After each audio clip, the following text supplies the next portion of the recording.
M'est ainsi l'honneur de méditer la parole de Dieu ce dimanche avec vous, en présence du recteur de la cathédrale, à qui j'ai dit merci pour cet honneur et cette grâce. Ce dimanche, nous reprenons le temps ordinaire, vraiment ordinaire, après les célébrations solennelles qui accompagnent la fin du temps pascal, notamment la Pentecôte, la Trinité, la fête de Dieu. Et vendredi dernier, nous avons célébré le Sacré-Cœur, où nous avons eu la grâce de puiser à la source de la miséricorde de Dieu l'œuvre de son amour pour l'humanité. Nous reprenons donc le vers du temps ordinaire, non pas pour nous faire comprendre que les choses deviennent ordinaires, même si elles deviennent ordinaires, mais pour nous dire que, après la célébration du mystère pascal et surtout l'accueil de l'Esprit Saint, Jésus nous l'a dit, je ne vous laisserai pas orphelins, je m'en vais et je vous enverrai un défenseur. Donc, après avoir accueilli ce défenseur, l'Esprit Saint, nous sommes donc envoyés dans le monde. Donc, le temps ordinaire, c'est le temps de l'envoi en mission pour continuer l'œuvre de rédemption, pour continuer la proclamation de la bonne nouvelle, parce que désormais, avec la présence de l'Esprit Saint en nous, Jésus n'est plus visiblement rencontré dans le monde, mais il est agissant avec efficacité en nous, grâce à cet esprit qu'il nous a donné, que nous avons accueilli à la Pentecôte. Donc, le temps ordinaire, c'est le temps de la mission, c'est le temps du témoignage. Ceux qui ont cru en Jésus, ceux qui ont accueilli la bonne nouvelle, ceux qui ont cru en sa résurrection doivent maintenant se constituer en propagateurs de bonnes nouvelles. Ceux qui apportent de l'espérance dans notre monde en annonçant au monde que notre Dieu est vivant. Et non seulement il est vivant, il est assis à la droite du Père. Et il est avec nous, comme il nous l'a dit, tous les jours jusqu'à la consommation des siècles.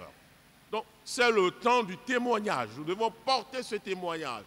Dire que nous sommes vraiment des croyants parce que nous avons cru en la résurrection de Jésus-Christ. Nous croyons qu'il est vivant. Eh bien, témoigner, du grec, c'est martyréo. Donc, être témoin, c'est être martyr. Et un martyr, c'est celui qui défend un point de vue, une conviction, jusqu'à y donner son sang. Donc les chrétiens que nous sommes, continuateurs de l'œuvre de Jésus, nous sommes appelés dans notre témoignage, nous sommes appelés comme témoins justement à être des martyrs. Et c'est ce que Jésus nous dit dans son évangile de ce dimanche. Il met en garde ses disciples choisis comme apôtres. Donc il nous met en garde contre justement les fausses prudences qui peuvent nous animer dans notre mission de chrétien, dans notre témoignage. Nous avons parfois des fausses prudences ou alors des peurs qui font en sorte que notre témoignage ne soit pas authentique. Il nous met en garde donc contre tout cela, fausse prudence et peur. Et nous invite donc au courage. Jésus nous dit aujourd'hui, ne craignez pas. Pourquoi? Mais parce que je suis avec vous. Mais parce que je suis puissant. Mais parce que je suis vainqueur du monde.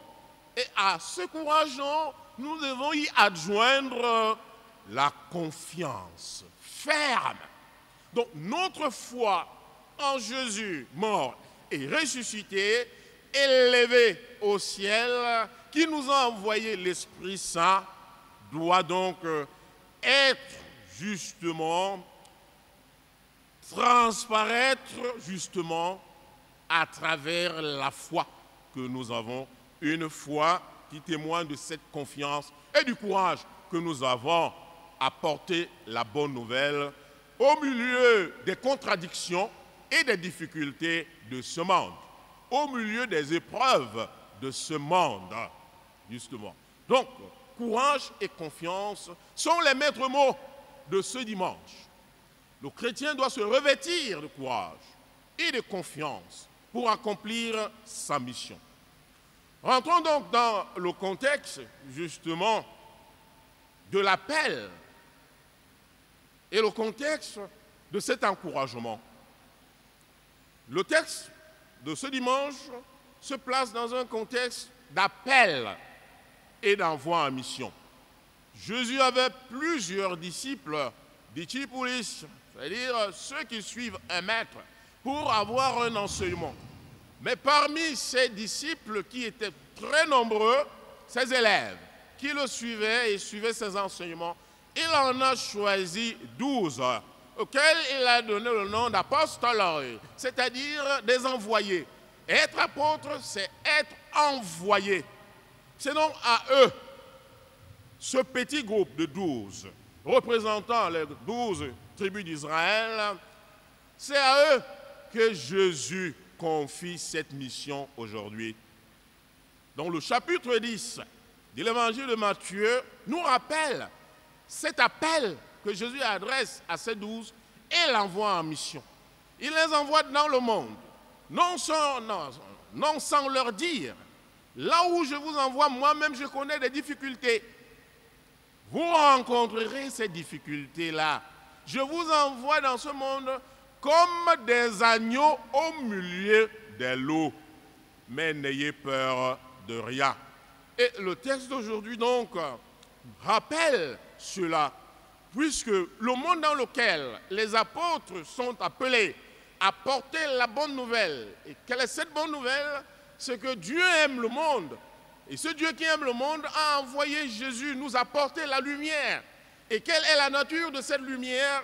C'est faire en sorte que nous abandonnions des activités des ténèbres pour nous revêtir de cette lumière. Et quelles sont ces activités des ténèbres? C'est ce que Saint Paul nous rappelle dans la deuxième lecture, c'est le péché. Abandonner le péché, se convertir, croire en Dieu, suivre Jésus. Et pour cela donc, le monde n'aime pas entendre ce message. Nous n'aimons pas parfois entendre nous dire, mais ce que tu fais là n'est pas bien. Tant que ça nous arrange pour le moment, nous pensons que c'est très bien.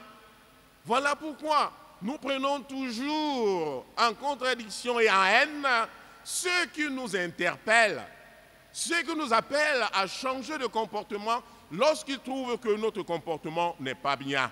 Donc cette bonne nouvelle, c'est celle-là. Appeler les hommes du monde pour qui Jésus est venu par l'amour de Dieu à la conversion, au changement de mentalité et de comportement. Suivre la route que Jésus trace. Parce qu'il nous dira, je suis le chemin, la vérité et la vie. Chemin qui conduit vers cette vérité qui est Dieu. Et lorsque nous aurons atteint cette vérité qui est Dieu, nous avons la vie. Et puisque le monde n'aime donc pas la vérité, puisque le monde n'aime pas la lumière, Jésus prévient donc ses apôtres en leur disant, vous êtes au milieu du monde comme les agneaux au milieu des loups, donc prêts à être déchirés à tout moment. Mais cela ne doit pas vous inquiéter, cela ne doit pas vous faire peur. Annoncez la parole de Dieu. Donc à travers la vocation des apôtres et leur mission, c'est déjà l'Église que Jésus constitue. Parce que le message de l'Évangile, c'est à l'Église que Jésus le confie pour que l'Église répande ce message dans le monde à travers les hommes qu'elle choisit ou que lui choisit, Jésus choisit par et dans cette Église. Le monde est donc celui qu'il est, c'est-à-dire méchant. Mais l'Église doit apporter à travers son enseignement la lumière dans ce monde qui accepte et préfère les ténèbres, qui aime le péché, qui veut se vautrer toujours dans ce péché. Or, Dieu sait ce qui nous attend, parce que c'est lui qui nous a créés. Il ne nous a pas créés pour nous perdre, il nous a créés pour que nous ayons le bonheur éternellement. Voilà pourquoi Jésus vient avec cette bonne nouvelle, cette lumière, pour que nous puissions la suivre, cette lumière, et que nous ayons le bonheur que nous cherchons tant dans ce monde des ténèbres, mais que nous n'aurons jamais tant que nous sommes dans le monde des ténèbres. Nous l'aurons seulement quand nous aurons accepté la lumière qu'apporte la bonne nouvelle, l'évangile de Jésus-Christ. Il a apporté cette lumière et il confie donc cette lumière à ceux qu'il a choisis pour que cette lumière soit propagée partout. Malheureusement donc, et c'est pourquoi il dit aujourd'hui, n'ayez peur de rien, ne craignez pas. Mais malheureusement, il arrive que les porteurs de la bonne nouvelle sont pris à partie par ceux pour qui ils portent la nouvelle. Or, on sait très bien que celui qui porte la nouvelle ne doit pas être pris à défaut parce que ce n'est pas sa nouvelle.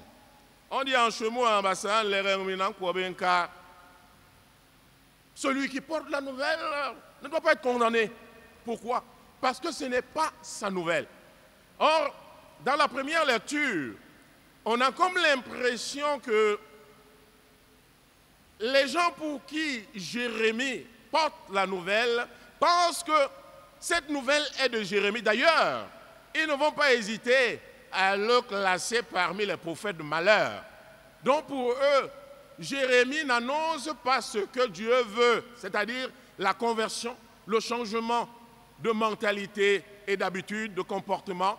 Mais Jérémie vient plutôt annoncer ses malheurs comme si c'est lui, Jérémie, qui souhaiterait que ces malheurs s'abattent sur le peuple. Or, il n'y est pour rien. Un prophète, c'est qui? C'est quelqu'un que Dieu choisit sans sa volonté.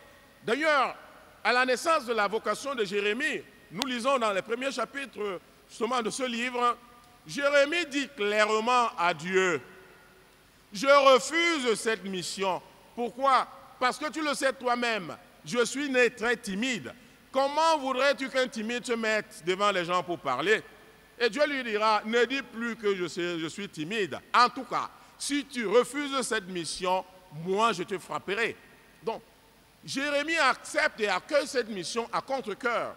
Ce qui fait donc faire comprendre que ce n'est pas lui qui dit, mais c'est Dieu qui dit en lui. Et c'est ça le prophète, le porte-parole de Dieu. Par contre, ceux pour qui il a cette nouvelle ne veulent pas comprendre ainsi. Mais il va continuer, insister, malgré les menaces. Elle leur dit, si vous ne vous convertissez pas, et d'ailleurs, il prendra justement un pot, le pot est fragile, tout neuf, qu'il laissera tomber pour leur dire, si vous persistez dans vos œuvres mauvaises, c'est comme cela que vous serez émiettés. Le Seigneur vous demande donc de vous convertir. Jésus nous envoie donc dans le monde, sachant que ceux vers qui il nous envoie n'aiment pas la vérité, n'aiment pas la lumière, mais il faudra à tout prix proclamer la bonne nouvelle. Comme Saint Paul le dit à son disciple Timothée, proclame-la à temps et à contre-temps, grande, mais enseigne, n'aie peur de rien. Ce n'est pas l'esprit de la peur que tu as reçu, mais l'esprit du courage, l'esprit de la force. Donc rien ne doit t'empêcher de proclamer cette parole. Jésus donc revient avec eux maintenant pour leur dire, allez-y, proclamez. Vous serez même condamnés, mais n'ayez peur de rien. Voyez-vous, on vend des moineaux pour un sou. Rien. Par contre, Dieu veille sur ces moineaux. Mais si Dieu peut veiller sur ces oiseaux-là, qui ne manquent de rien, qui ne travaillent, ne moissonnent, mais qui mangent, qui vivent, combien plus vous, qui êtes à son image et à sa ressemblance? Non, n'ayez peur de rien. Je suis avec vous. Et ce n'est que lorsque vous serez en face de l'obstacle que je saurai, moi, que vous m'avez aimé et que vous avez accepté ma mission. Et lorsque nous voyons comment est-ce que, justement, les apôtres ont fini leur vie, nous comprenons ici qu'ils ont accueilli, avec peut-être beaucoup de douleur, mais ils ont accueilli ces recommandations de Jésus et ils se sont donnés de façon que la plupart sont morts martyrs. Lorsque l'évangéliste Matthieu écrit son évangile, c'est après la résurrection. Donc l'évangile, ce n'est pas un reportage, c'est bien après la résurrection. Mais pourquoi donc, et à qui destine-t-il ce message de l'évangile? C'est à ses frères juifs qui, ayant embrassé la foi, connaissent des persécutions. Et Matthieu écrit donc pour les encourager. Il fait revenir ces paroles de Jésus pour leur dire, tenez bon. Pourquoi? Parce que lui-même nous l'a dit. Et si vous tenez bon, vous pourrez perdre cette vie, mais vous aurez la vie éternelle. C'est pourquoi, justement, il reprend ces paroles de Jésus en disant, oui, mais ne craignez pas ceux qui peuvent tuer seulement le corps et ne peuvent tuer l'âme, parce que l'âme est immortelle. L'âme est appelée justement à vivre éternellement. Ceux qui ont la force, ceux qui ont le pouvoir, peuvent atteindre la chair. Ah oui, qu'on l'atteigne ou pas, elle est appelée, cette chair, à disparaître. Mais ce que ceux-là ne peuvent pas, ce à quoi ils ne peuvent rien, c'est l'âme. Parce que l'âme, c'est Dieu. Nous sommes à l'image et à la ressemblance de Dieu par notre âme que nous avons. Et aucun homme ne peut atteindre donc cette âme. Voilà pourquoi Jésus nous dit, et Matthieu le reprend en encourageant ses frères, non, témoignez de Jésus-Christ, témoignez de la lumière, témoignez de la vérité, même si cela arrive à vous tuer, vous n'allez pas mourir, parce que Dieu est vivant et il est éternellement.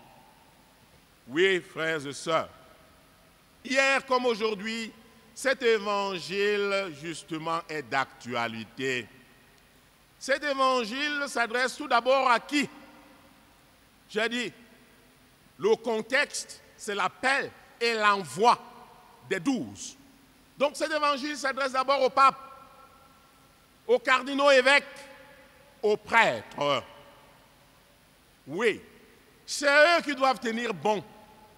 C'est eux qui doivent apporter la lumière dans le monde.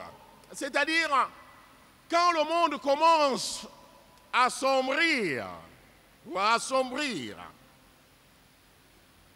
le pape, les évêques, les prêtres doivent éclairer ce monde qui entre dans les ténèbres. Sur le plan politique, par exemple, quand on commence à prendre des lois qui ne favorisent pas l'émergence, qui ne favorisent pas le bien-être de l'homme, il est du devoir, donc, de ceux que Dieu a choisi à envoyer, de prendre la parole et de dire non. Mais est-ce que c'est ce que nous voyons? Parfois, voilà, on a peur, on ne dit plus la vérité, on va trouver des subterfuges, c'est le mot français que j'ai envie de trouver là. On va trouver les subterfuges pour biaiser le message en disant, bon, écoutez, on peut quand même faire ci, on peut ça. Non, le message de l'évangile est tranchant. C'est oui ou c'est non. Ce n'est pas oui et non à la fois, non. C'est impossible. Aux prêtres, bien sûr, dans nos communautés paroissiales, nous remarquons parfois des comportements. Nous avons tout le monde, on ne ferme pas l'église, tout le monde vient. Mais lorsqu'on remarque ces comportements, il est de bon droit et de bon ton et de les réprimer. Mais on ne doit non pas seulement le faire par la parole. Nous-mêmes, nous devons apporter cette lumière par la parole, certes, mais aussi par notre manière d'être. Nous ne pouvons pas constater, par exemple, que dans une communauté paroissiale, il commence à avoir floraison des gens qui viennent avec des doctrines étrangères à la doctrine de l'Église. Je veux parler ici des sectes, bien sûr. Ben, si nous nous rendons compte que cela il est de bon droit du curé de la paroisse de prendre la parole et dire non. Le message de l'Évangile, ce n'est pas ce message-là, d'entraîner les gens à faire ci ou à faire ça pour avoir de l'argent et vivre heureux. Non, le bonheur consiste dans la vie éternelle auprès de Dieu. Qu'est-ce qu'on a à vivre heureux si on sait qu'on a vendu son âme pour souffrir éternellement? Non. Donc, nous sommes appelés à le faire. Mais parfois, c'est malheureux d'ailleurs de le constater, tellement nous-mêmes nous sommes attachés à la vie de ce monde, avec son luxe, avec son matériel, avec le bien-être, avec tous les aides possibles, que nous arrivons à être tout le temps avec ceux-là qui viennent dans l'Église, non pas pour se laisser convertir par le message de l'Évangile, mais pour convertir ceux qui sont là et les amener à leur dire non, écoutez, votre Dieu là, que vous servez depuis longtemps, hein, vous ne voyez pas comment il vous lâche, tu as fini de faire, on te tue, alors que tu pourrais bien vivre. Alors, viens chez nous. Tu auras maison, voiture, bien-être, tes enfants vont voyager, toi-même, même si tu meurs, tu auras quand même vécu. Hey, il y a une vie après la mort. Oui, le prêtre a le devoir de dire non. Quand il y a des injustices, le prêtre a le devoir de dire non. Quand il y a de la corruption, le prêtre a le devoir de dire non.